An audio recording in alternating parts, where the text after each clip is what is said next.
Je commence avec toi, Étoile Kisha, qui est acteur culturel, présentateur d'une émission importante qui fait la promo des artistes et de toutes leurs œuvres, dont Léo Katanga. S'il faudrait que tu répondes déjà à cette question phare même qui fait l'objet de cet échange, dis.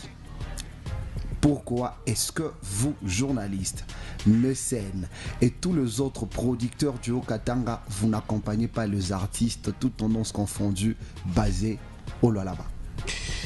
Au fait, ne pas les accompagner, c'est trop dire, hein, c'est qui est vrai, on les accompagne.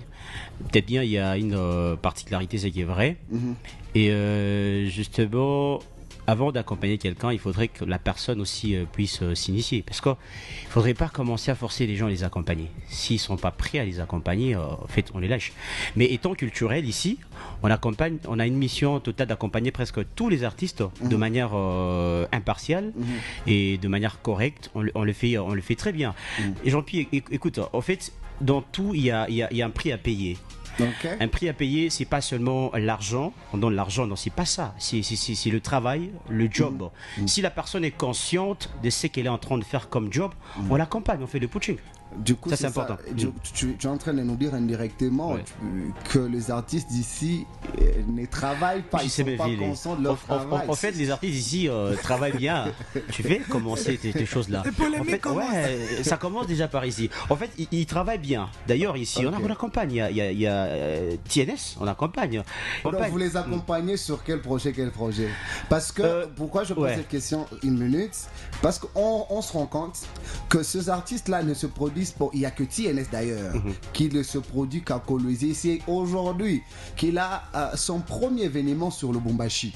Et l'année passée, il s'est produit 2 fois seulement dans le Haut-Katanga. Alors qu'ici, on voit les Agressivo, les RJ, les Herman Amissi, qui sont tous amis d'ailleurs, qui se produisent régulièrement ici. Mais on se rend compte que les gens d'ici, tu vois, ils ne sont pas calculés et vus par les producteurs. Quand ils n'impactent pas, c'est peut-être bien ça aussi la cause. Ils n'impactent pas alors. Par rapport au travail. C'est ça. Quand on ne travaille pas, on n'impacte pas.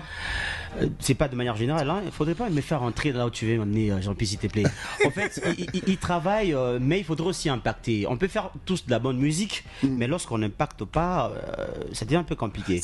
Aujourd'hui, je prends l'exemple des Agressivo Kanira. Ils sont beaucoup plus consommés aujourd'hui ici à Kolwezi. C'est qui est vrai. Pas aujourd'hui, c'est depuis. Depuis longtemps, voilà. Et ça ne demande pas que Kanira soit ici pour qu'on fasse pour lui la promotion. Non, c'est par rapport à son impact, par rapport à son travail. Et déjà, il a déjà gagné la confiance presque de ses fans, de ceux-là qui les consomment. Il se pourrait que vous, dans le Haut-Katanga, vous demandez de l'argent aux musiciens, vous journalistes, aux musiciens ou à tous les artistes qui ont besoin de passer dans vos émissions. C'est nous de Joe Katanga. Oui, c'est ça. Non, nous. Ah, ok. D'accord.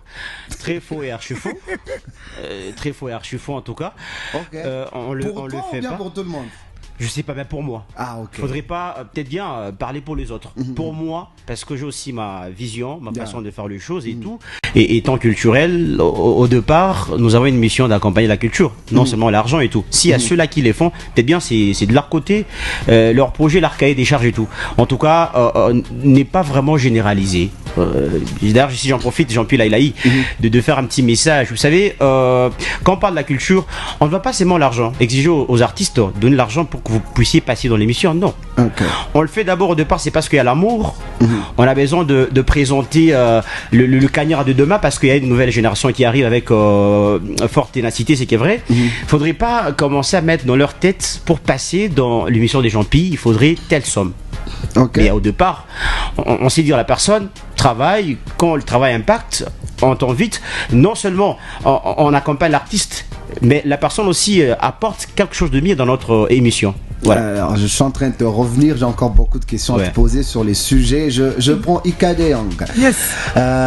Plusieurs années dans les secteurs culturels, tu collabores avec beaucoup d'artistes, les humoristes, les comédiens, les musiciens, à tout le niveau en tout cas. Et aujourd'hui, en train d'installer le bureau ici localement, c'est-à-dire avec cette possibilité de produire aussi les artistes ici.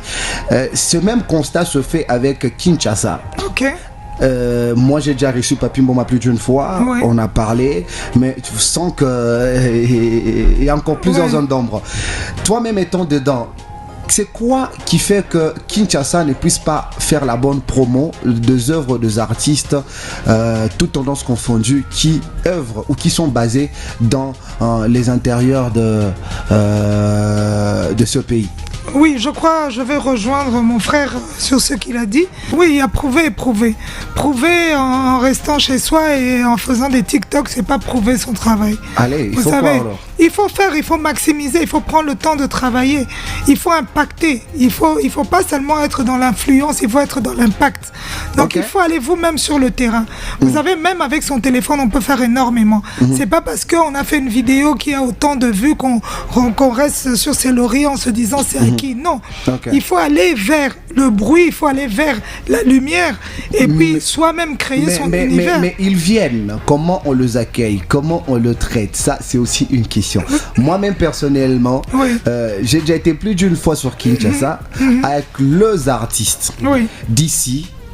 Étant dans leurs équipes, mais tu sens qu'ils ne sont pas pris et traités au même niveau que les artistes basés là. Tandis que quand on voit Gali, qui on était la semaine passée ici, le traitement et les degrés d'accueil même dit tout. Sur lui, mais on ne reçoit pas la mono-retour lorsqu'on atteint sur Kinshasa, l'on atterrit sur Kinshasa. C'est quoi la raison? Est-ce un degré d'un complexe de supériorité ou c'est juste se dire que nous, à part ceux qui sont basés sur Kin, on ne pousse pas quelqu'un d'autre? Non, je crois pas, parce que bon, on venait de parler de Kanyera. Kanyera, quand il arrive à Kinshasa, c'est un fils de la région. Un seul. Oui, mais bon, ça c'est un exemple. On va parler d'Inosbi, par exemple. Inosbi a déménagé même définitivement. Mais voilà. Donc vous voulez que tous déménagent? Non, on ne demande pas de déménager, c'est la vision de tout un chacun. Mais je crois qu'en tant qu'artiste, il faut soi-même faire sa propre promo. Il ne faut pas s'attendre qu'on fasse tout pour vous. La nouvelle génération, elle s'attend à ce qu'on fasse tout pour eux. On s'attend à ce que quand on arrive, on commence à vous lancer des pétales de rose. Non, mais je vais rebondir sur ça, Jean-Pierre, parce que c'est important de le dire. C'est bien beau de se dire que voilà, on les accueille pas comme il se doit et tout. Vous savez, c'est pas tous les jours qu'on vous ouvre des portes. Il faut forcer les portes. Mais quand on se rend compte que toutes les fois qu'on vient, la porte est toujours ouverte. Quand quelqu'un défonce la porte, tu sais ce que ça donne? Ça donne un côté d'orgueil. C'est-à-dire que la personne va développer les mécanismes d'autodéfense. Dans le sens que j'ai ouvert moi-même mes portes. Vous n'avez pas le droit de me dire n'importe quoi, de me traiter n'importe comment. Oui, mais je reste quand même sur la même conviction que les portes, il faut les forcer. Moi, je suis venu ici, j'ai pas de contact ici, mais j'amène une production avec 70 personnes. Je me dis, je vais le faire. Vous croyez que toutes les portes s'ouvrent? Non. Je suis à un mois du concert, si je vous épargne des détails. mais je suis là, c'est pas que je baisse les bras. Je me dis, j'ai fait combien d'allers-retours? J'ai même pris un appartement à Kolwezi.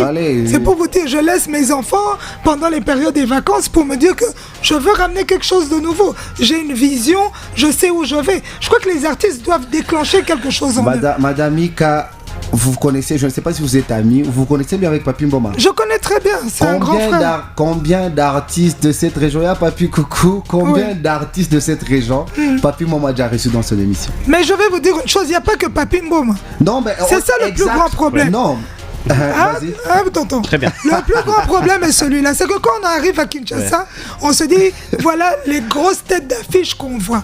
Mais vous savez, si vous faites un passage sur 10 journalistes qui n'ont peut-être pas, je peux dire, le niveau de Papi Mboma, vous avez autant d'impact que la personne qui passe une fois chez Papi Mboma. Il faut qu'à un moment donné, on se dise, qu'on sorte ce complexe-là de se dire, il y a des médias stars, il y a des journalistes stars.